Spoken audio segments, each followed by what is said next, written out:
Tonight on Cougar News, we celebrate the life and mourn the passing of COC legend Dirk Fisher. Plus, we recap one of the biggest nights in entertainment. What stars to come, the biggest awards. And the COC Cougar football team adds an addition to its roster, and he's looking to make his mark. Find out more about our new coach stepping on the field this season. Cougar News starts now. This is Cougar News. Hello, and welcome to Cougar News. I'm David Perez. And I'm Yvette Sanchez. Here's the latest from the Cougar Newsroom. We are starting our show today to remember the life of Dirk Fisher, jazz band director and instructor of jazz studies at COC from 1977 to 2005. Fisher was a composer, trumpeter, trombonist, and of course a jazz educator. After serving in the Army during World War II, Fisher played in various jazz bands and orchestras before moving to California in 1959. In 1977, Fisher became the very first jazz studies instructor at COC. He was the kind of instructor, I don't need to hide this, that would be very firm and up to the point sometimes. If you came from the outside, somebody would scream at you, "No, that's not what you do. That's not where the note says. We need louder," and so on and so forth. Kind of scary, if you will. Nobody would ever question his way of teaching because they knew it was about the music. It was about excellence, about the highest standards. And the music reflected that. Anytime, this is important to say, where our band presented itself, it was superb.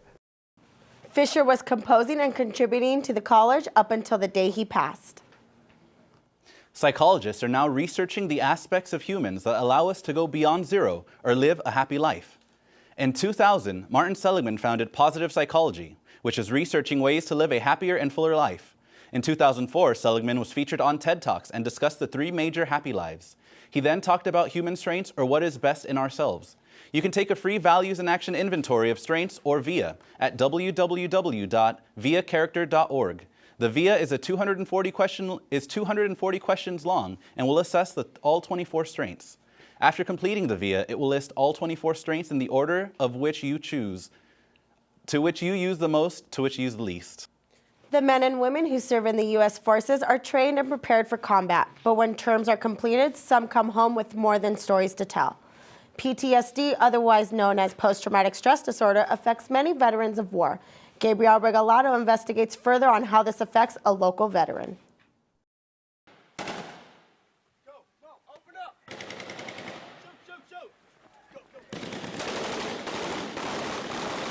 PTSD, or post-traumatic stress disorder, is a type of anxiety disorder. It can occur after you've seen or experienced a traumatic event that involved the threat of injury and death. According to NBC News, 1 in 8 returning soldiers suffers from PTSD.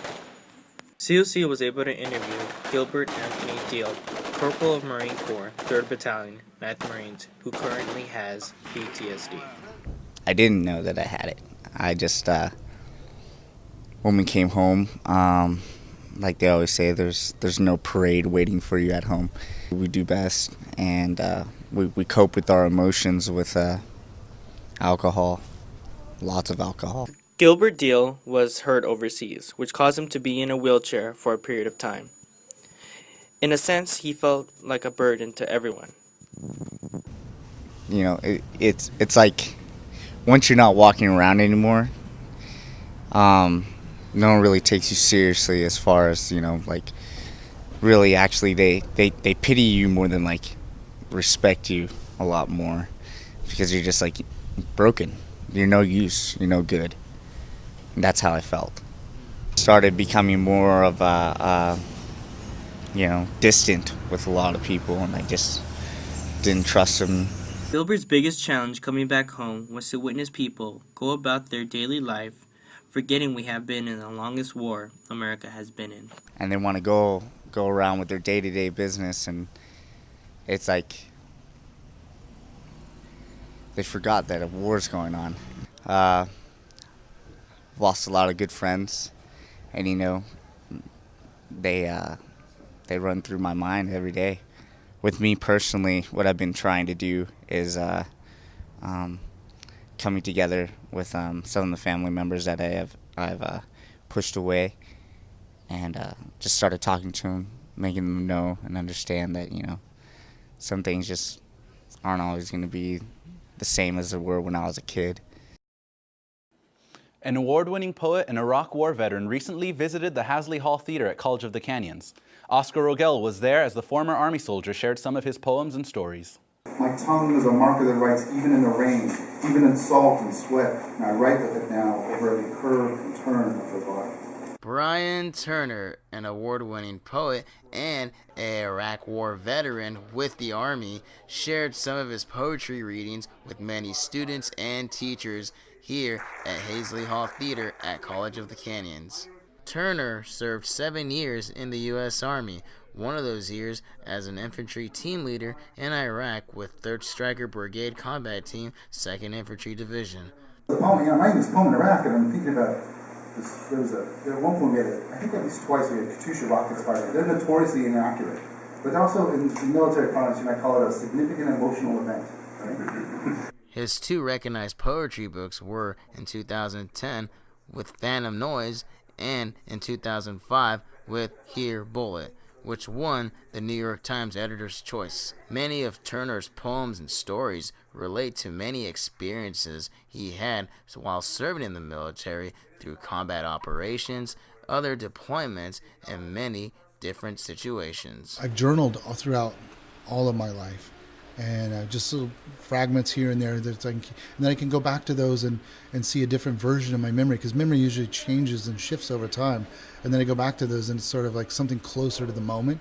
So I hope that my poems might serve as a kind of poet of witness in that vein. And what I do is I go somewhere with the hope that my poems might at first be interesting to people, but deep down that there might be one person in the audience that is affected in some way, that they want to do something. Continuing on with his own personal work, he is also a professor and the director of MFA in creative writing for Sierra Nevada College, where he hopes to pass down some of his knowledge to future aspiring writers. Now I'm trying to help the next wave of writers coming up. You know, we are all students and teachers throughout our life, so I'm trying to learn how to be a good teacher. For more information, visit www.sierranevada.edu/MFA. From one veteran to another, thank you, Brian Turner, for your military service. Wishing you nothing but the best of success moving forward. Reporting here from College of the Canyons in Valencia, I am Oscar Rogel for Cougar News. Now we toss it over to Jacqueline Sepulveda. What breaking news do you have for us, Jacqueline? Thanks, guys. Santa Clarita residents are asked to share their thoughts and their ideas for the future of Rivendell Park. Mayor Bob Keller says the Rivendell site is one of the city's most viable gateway property holdings and has tremendous potential for meeting multiple recreational, cultural, art, and educational needs. The public meeting will be hosted at 10 a.m. on Saturday, March 2nd, in the multipurpose room at Wiley Canyon Elementary School, located at 24240 West La Glorita Circle. The Centers for Disease Control and Prevention is warning the United States of the emergence of a rare superbug that is untreatable. There has been 37 different forms of this bug which have been reported to the U.S. However, 15 cases have been reported in the last year. The superbug lives in water, soil, and the human gut and has developed a high resistance to antibiotics. If you believe you have encountered the CRE infection, make sure you visit your local health care facility immediately. For the second consecutive year, the Santa Clarita Water Division of the Castaic Lake Water Agency receives the Distinguished Budget Presentation Award. To win such award, the fiscal year of 2012/2013 budget must rate proficient in all of its ratings. This award is presented by the Government Finance Officers Association and reflects the commitment of the staff to meet the highest principles of governmental budgeting. SCWD prides itself on their continuous improvements that are only achieved by planning for a better tomorrow. Get the news as it happens by connecting with us on Facebook and Twitter by searching COC Cougar News. I'm Jacqueline Sepulveda. Back to you at the anchor desk. Thanks, Jacqueline. Rumors of a possible increase in California's minimum wage are circulating. Even though nothing is set to change yet, many have their opinions about whether or not this adjustment will be beneficial or not. Yasmin Ruzbeh has more. During the State of the Union address, President Obama made a proposal to raise minimum wage. Students are split as to what should happen with the idea of minimum wage being raised. I am vehemently opposed to the minimum wage increase because it will hurt the economy and it will actually reduce purchasing power for workers both at minimum wage and above minimum wage. The nominal amount of money that workers are paid increases, their purchasing power goes down because suppliers raise their prices in response.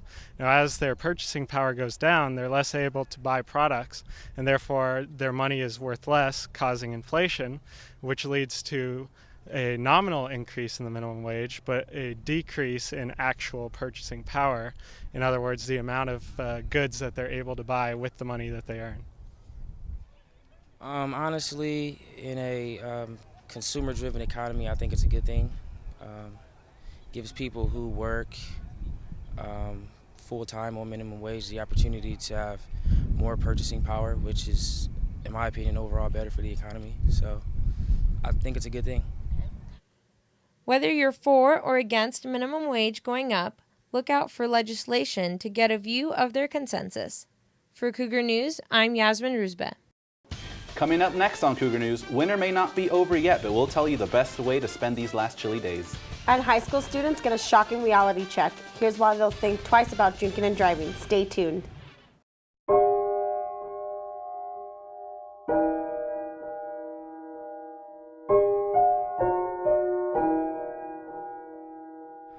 Art is life.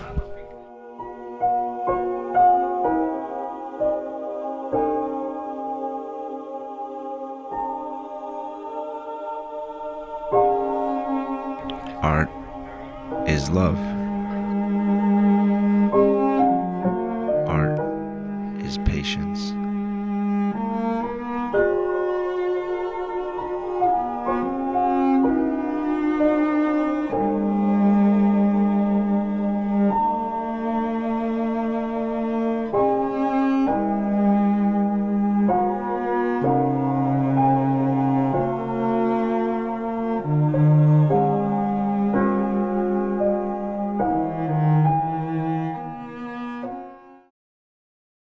Vincenzo's Newhall offers the best value and great tasting pizza for all of the Santa Clarita Valley. From the freshest toppings and savory sauce to expertly hand-tossed pies, Vincenzo's Newhall offers terrific service, ice-cold drinks, fresh salads, and of course, great tasting handmade pizza. Vincenzo's features Friday night karaoke. Saturday night, it's live bluegrass featuring the Grateful Dudes, and Sunday, the only live local rock and roll.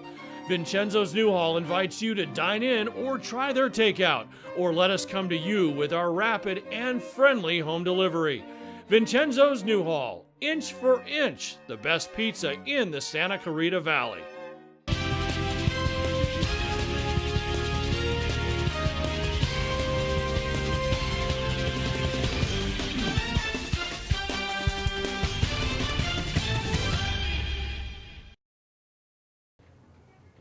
Looking for something to do but not in the mood to drive too far? Haley Cook went out and found a quick and convenient daycation spot that is fun for the whole family. Only an hour and a half away from the Santa Clarita Valley is Mountain High. It's a great daycation spot if you enjoy skiing and being outdoors. I talked to some of the people around here and they told me what it's all about. I think the bumps and turns, the steepness of the tracks. It's just fun to ride down. Mountain High is a popular spot for people in both Los Angeles County and Riverside County because it's an easy drive, centrally located, and convenient to access. People of all ages are welcomed with lessons available for all levels of skiers or snowboarders and discounts for members over 70. Coming up here, it was easy and it's nice. I mean, the lines are short. It's pretty cool. It's pretty cool. I'm a school teacher, and I brought our kids from Glendale Adventist Academy to snowboard, so they're having fun up there. And since it snowed yesterday, the snow is really nice and soft, powdery soft. So even if we fall, it doesn't hurt as bad. With attractions such as College Night and the 21 and over bar, the Foggy Goggle, it's a great place for young adults to hang out on the weekends. There's also night skiing from 5 to 10 o'clock on Wednesday through Sunday.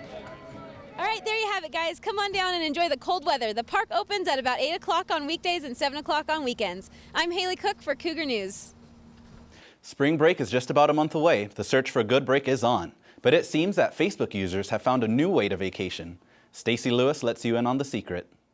Social media has become a way of life in this generation, and with Facebook being a huge part in social media, it could prove to take up too much of some students' daily lives, causing them to take Facebook vacations or time away from Facebook. I've seen some people just completely stop using Facebook just because it affects their classwork.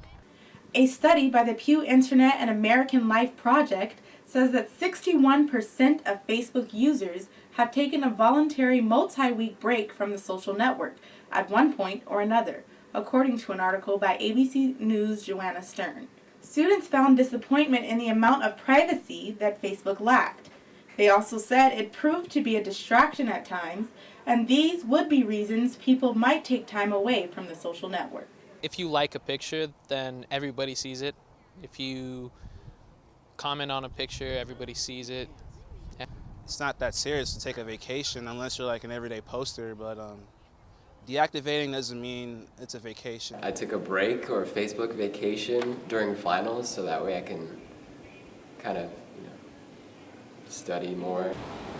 Although most students do find Facebook to be a distraction, most CLC students don't plan on deactivating their accounts anytime soon. For Cougar News, I'm Stacy Lewis. With award shows to the announcements of new gaming consoles, it's been a busy week in entertainment. In studio, we have Jacob Johnson to fill us in on all the buzz around Hollywood. How's it going, Jacob? Thanks, guys. Well, if you missed the Oscars last weekend, statistics show that the event was an enormous success. With an average of 40.3 million viewers tuned in at any one time, it is said that Sunday's award ceremony produced its best ratings in years. A huge congratulations goes out to Argo for winning Best Picture, Daniel Day-Lewis for being the first to win Best Actor for a third time, and Jennifer Lawrence for winning Best Actress. She looked so beautiful in that dress, and as she walked up those steps and stumbled, I truly fell for her. Speaking more about great films, this Friday, March 1st, marks the kickoff for the Spring International Film Festival at College of the Canyons. The theme for this semester, F to the Fourth Power, an acronym for my favorite funky foreign flick. With a name such as this, you can expect to see just that. 9 foreign films, all of which have a different level and/or definition of funk.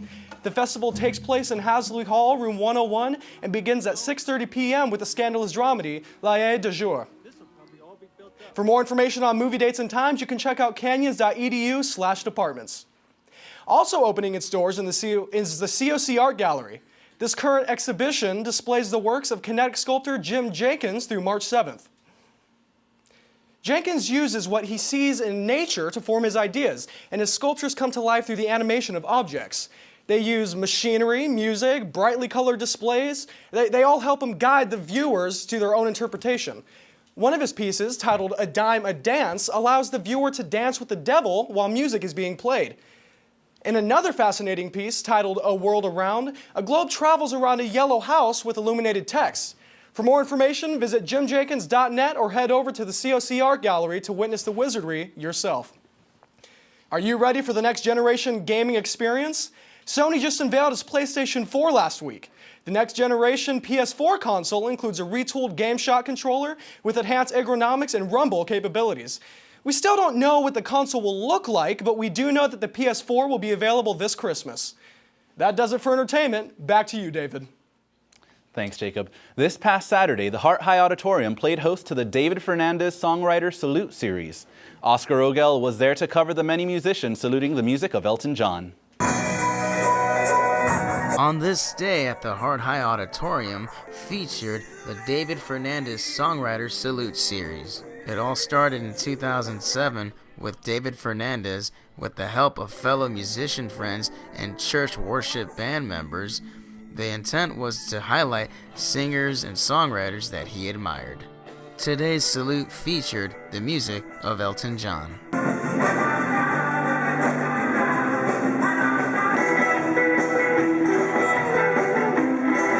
Unfortunately, David Fernandez passed away due to a sudden heart attack in July of 2008. In his honor, Matt Lincoln and many of Fernandez's friends have continued to carry on the tradition, keeping his name alive in the Santa Clarita Valley music community. It's really grown in terms of its popularity, not just with the musicians, but with the friends of ours that come to see the events. And I think the main reason that they're coming is they want to see what inspired us to select the artist and why that artist is significant, and that's really what we all get out of it. That's what Dave inspired in us, is a desire to know more about these artists. It's really fun learning about the songwriter and the song and the background of the song. It's great getting together with other musicians. That's really fun. The benefit is I get together with our friends and rehearse these songs and learn something new as a musician. Not only is it entertaining for the audience, but it's fun for us musicians because we get together with people we don't always play with, and we get to work on songs with them, and we get to hear and learn about this artist in a different way than we're used to. Something like this is something that everybody can come around and be a part of together, and I think it really builds a sense of community, and so that's something that that is good for that my father would have wanted. So that's the sort of like what it was all about, bringing people together and having a good time. This event also helps support many local charities and groups. On this day, Bridge to Home and the Hart High School cheerleading team. Admission price for coming into the performance today is to bring something that we need for the shelter or to give a donation. And we are taking that in gift cards or money or things like paper plates that we use every day. For more information to how to donate to Bridge to Home, visit btohome.com. Reporting here from the Hart High Auditorium in Newhall, I am Oscar Rogel for Cougar News. Vintage is in. James Frank got the chance to check out the latest trends at a local shop for all you fashion-savvy people. We all have closets and hampers full of clothes we don't wear anymore. Bridget at Runway Fashion Exchange tells us how to turn those old hand-me-downs into cash. Hi, my name is Bridget D. Gomez. I am one of the owners here of Runway Fashion Exchange. We actually pay cash for clothes. We do look for clothing within the past couple of years as far as style goes. Then we also check the clothes and make sure that there are not any stains. We take anything from jeans, t-shirts, we have hoodies, and I mean most of our t-shirts, they're still really good shape and still good style. They range anywhere from $7 to $12. Everything's organized by color, so it's really easy. It's going to be really easy to find, something if you're looking for that specific look. Anything you want to bring by, you can bring it by. You don't need an appointment. You can come by anytime between Monday through Saturday. We are located on Magic Mountain Parkway across from Valencia Mall, and we're next to Active Ride Shop and FedEx. It helps students out a lot as well. We have these awesome runway stickers that you can we would place on your windshield of your car, and then that would allow you to accumulate $10 every month in runway cash. So that adds up to $120 in free clothes, shoes, or purses a year. We will be running a special for Cougar students. If you bring in your ID on our grand opening, you'll get $5 off a $20 purchase. So I asked Bridget, other than hats and shirts, what's in it for the guys? And we have a nice comfy couch for you guys to wait on while your girls try on clothes. Runway Fashion Exchange looks to have their big grand opening March 22nd. I dug through my old clothes and found this old jacket I wore to prom. Maybe I could get a couple bucks for it. Until next time, I'm James Frank with Cougar News. Back to you guys in the studio. Still to come on Cougar News, we fill you in on sports. And do you know what happens every 15 minutes? We'll tell you more after the break.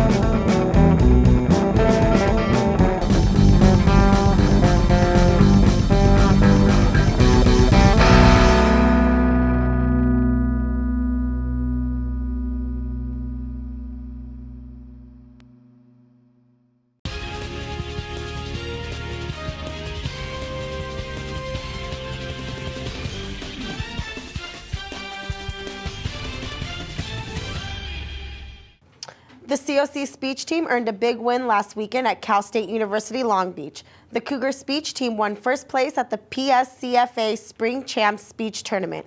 The team won 3 first-place trophies for an impromptu, persuasive, and programmed oral interpretation speech. The COC speech team is now headed to state and national tournaments. Last week, the world of sports and entertainment lost a man whose impact was so great that it will never again be replicated. Before Dr. Jerry Buss purchased the Lakers back in 1980, the NBA Finals were still shown on tape delay. Now it's one of the greatest shows on earth. Our very own Kyle Ghaffori caught up with students and faculty to get their take on Dr. Buss's legacy. Dr. Jerry Buss passed away this past Monday at 80 years old after his battle with cancer, leaving behind one of the most storied franchises in all of sports, the Los Angeles Lakers. He will go down as the greatest basketball owner who ever lived, not only because of the amount of success he had on the court, which was only missing the playoffs 2 times in his 33 full seasons as an owner, but also the impact he had on the overall game of basketball, not to mention making Laker games more than just a basketball game. The impact that Jerry Buss has had in, I call it, some of the distractions or additions to basketball, like you mentioned, the courtside seats, the Laker girls, have done nothing more than add showtime to basketball. Everybody's done it now. They see, all these executive suites, all these courtside seats, right down with the players. It's brought them a lot of money. It's brought them a lot of attention. He has forged a new identity for the game of basketball. He's made the Lakers an invaluable franchise to the NBA, and in turn that to the world. One of the most recognizable franchises of any sport in the world. The Showtime Lakers captured everyone's hearts in the 1980s, winning 5 championships out of 8 finals appearances. Well, I think Jerry Buss's passing really kind of ends an era of Showtime. I was a Boston fan and then a Kings fan, but every time LA came to town, I always went to see their basketball games because that's who you wanted to beat. But his impact in basketball is immeasurable. He made the players better, he made the salaries better, he made the game better. And I think people will appreciate him for that. Today's generation of Laker fans weren't around for Showtime, therefore never really saw the impact made by Buss. But Laker fans today did witness the emergence of players such as Kobe Bryant and Shaquille O'Neal, not to mention 5 more championships and 6 finals appearances. Hopefully it motivates him because he had such a big effect on his players. He wanted to know every single player that on his teams. He wasn't just an owner that paid money and didn't care about the players. It's clear that Jerry Buss left his mark in Los Angeles, creating arguably the most recognizable sports franchise in the world. Now all the Lakers can do now is hope to keep the tradition alive. For Cougar News, I'm Kyle Ghaffori. Now we turn it over to Tigran Martirosyan for sports. How's it going in the world of sports? Right, guys, and let it be known that you will most likely not find as innovative as an owner as Jerry Buss was. Truly a great man for what he's done for Los Angeles. And let's get you up to date on CLC basketball. And how's CLC basketball doing this season? Well, after missing the playoffs a season ago, and I found themselves at 20-8 playing the final round of the Western State Conference Tournament, with a spot already clinched for the state tournament as they played host to Citrus College last Friday night. Here we go. Let's take a look at the highlights. Coach Howard Fisher talked about his concern with his players' health with already, as I mentioned, a spot in the state tournament. But CLC looking to continue a fantastic month of February. And early on, it's Tyler Barber getting it going. One of the truly underrated players on this team. He knocks down a tough fadeaway J. Cougars keeping it tight, trailing early though. But it's Tim J. Singleton, the former New Mexico State Aggie, gets it going inside with a tough reverse. Cougars still down, just 6. Then it's Stephen Thornton the other way, splitting the D, laying it off glass. Citrus staying on top, but Jalen Bland. We mentioned Tim J from New Mexico State. Well, this kid played in a tournament a year ago from Murray State. Jalen Bland kept them close with 16 points in the ball game, and it's Jevion Rowland the other way though, answering back with a steal and the two-handed jam. Citrus on top, 20-14. CLC struggled to rebound the ball in this game, but you can't let the littlest guy in the floor tip in his own miss. That's Darius Middleton there. And how about Kerry Carter, another little guy amongst the trees? Count the bucket and the foul.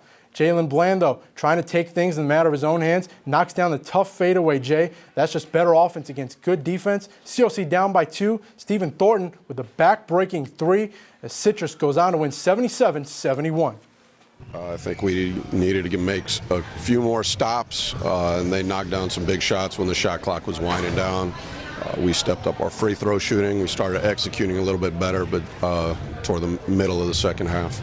I think they just got to get some rest. It was the first time we played back-to-back games in over a month and a half, so I think we'll be okay getting for the playoffs. We'll have some time, recover. We'll find out who we play on Monday and take it from there.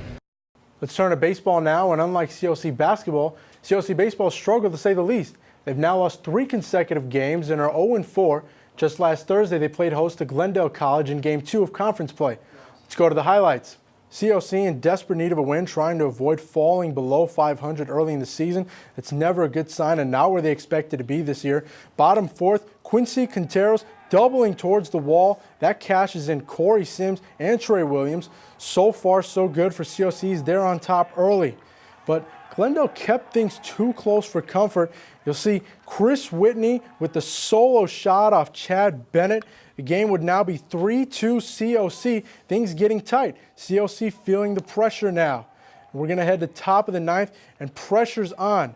But it's Jay Sheely who's going to answer the bell, singling to left field, tying the game at 3. And we're going to head to extra innings.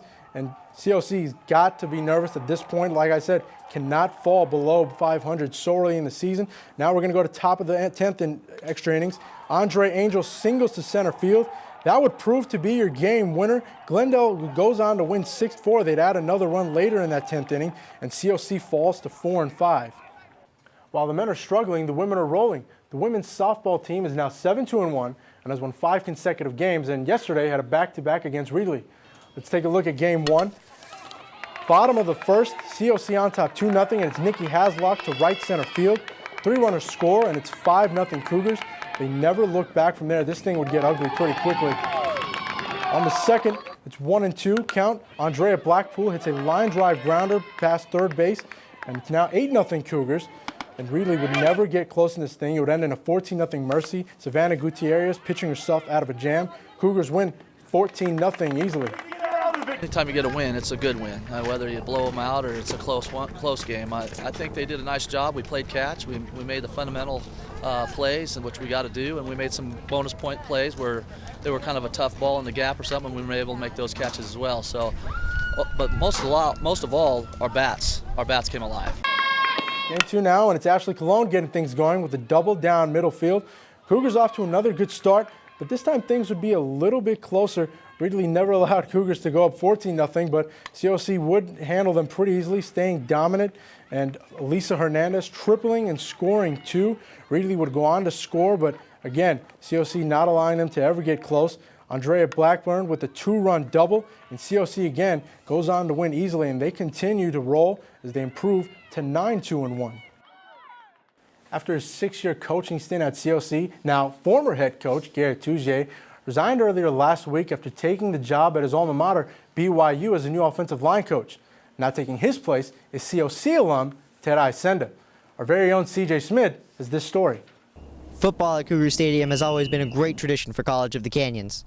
No matter what has happened throughout the years, one thing has remained traditional: stay local. That's what happened this week when athletic director Chuck Lyon hired a Hart native Ted Isenda as the new football coach for the Cougars this upcoming season. This is home to me. This is where I grew up in terms of the game of football.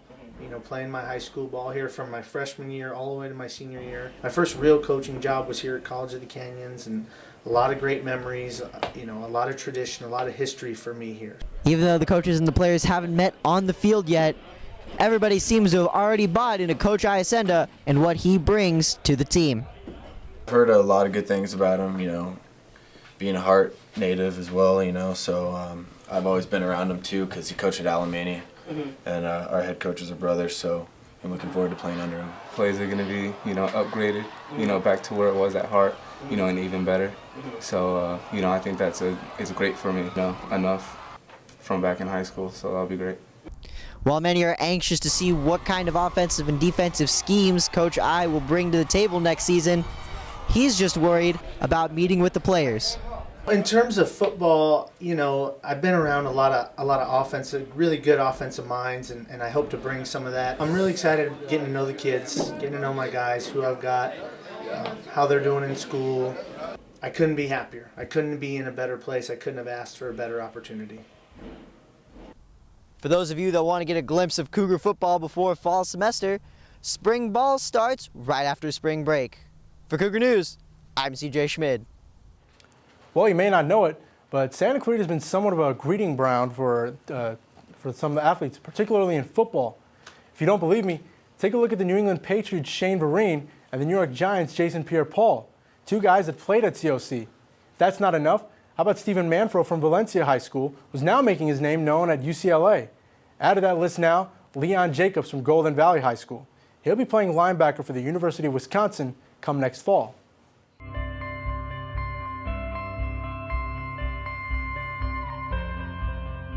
Leon Jacobs is now one of the biggest figures in the Santa Clarita Valley, both in name and in stature. But success wasn't at all expected, and not because he's not a great athlete, but because he spent his entire life playing basketball. So when he first enrolled into Golden Valley High School, he never imagined he'd reach such incredible heights on the gridiron.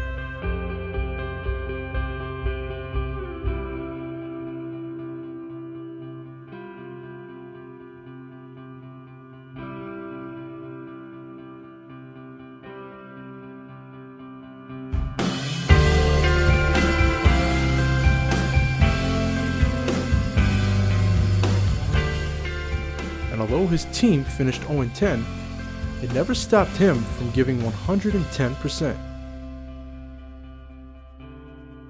It let me grow a lot because when you're being on an 0-10 team, you have to it challenges you a lot, in the aspect that do I want to practice every day?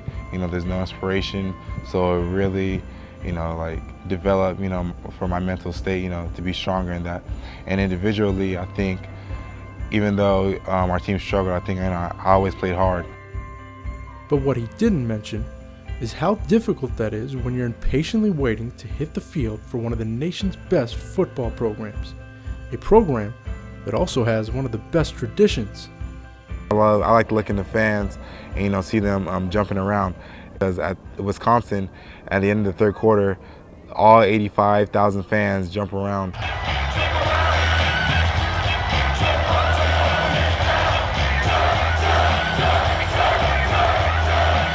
I think with what they have to offer in the small town, if you will, I mean, obviously when you get the college there and you get everyone there, it's a big town, but that everything kind of revolves around football or around sports in that community. I think that's kind of what drives him. Since his transfer from Bishop Montgomery to Golden Valley High School, Leon dominated as a running back, but was recruited as an outside linebacker because of his overall size. In his world, it's hard to grasp everything that's happened in the last year. It feels unreal, like a dream, he says. It hasn't hit me yet. That's the it just hasn't hit me yet. But I think it will. I'm very excited. It's hard to sleep now. It's just what I've always wanted is finally here, And I'm still not satisfied, because my next goal is to get that starting position.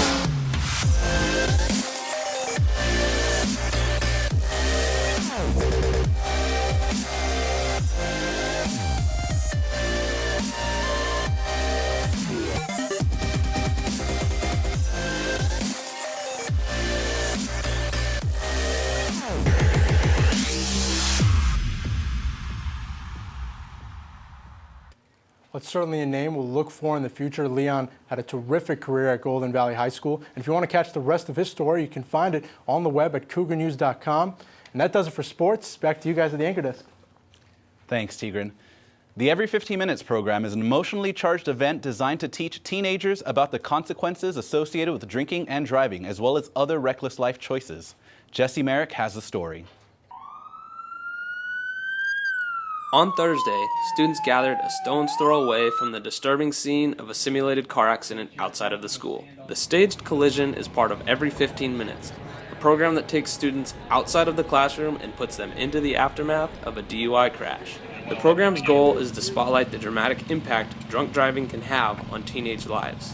The message is that when you get behind the wheel of a car, you're not just responsible for yourself, you're responsible for anybody else who may come in contact with that car, whether it's a passenger or a pedestrian or other drivers out there. And so you need to take that commitment very seriously. This program is not specific to drinking and driving. It also warns against the effects of distracted driving. Make good decisions, not just don't drink and drive, but don't text and drive. Be very alert as to what's happening out there and realize the importance of this. Every 15 minutes, a student is called out of class, signifying a new DUI-related death.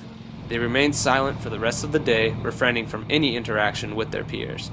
The student body assembles outside of the wreckage to witness the simulated death of their friends and classmates. The last time we did this 2 years ago, the students were just fantastic. It was so quiet, you could hear a pin drop, really intent on seeing what was happening. Reporting from Hart High School, Jesse Merrick, Cougar News. That does it for this edition of Cougar News. I'm Yvette Sanchez. Remember, you can find us on the web at cougarnews.com. And I'm David Perez. Remember, you could send us news tips and story ideas at cougarnews@canyons.edu. Have a great night.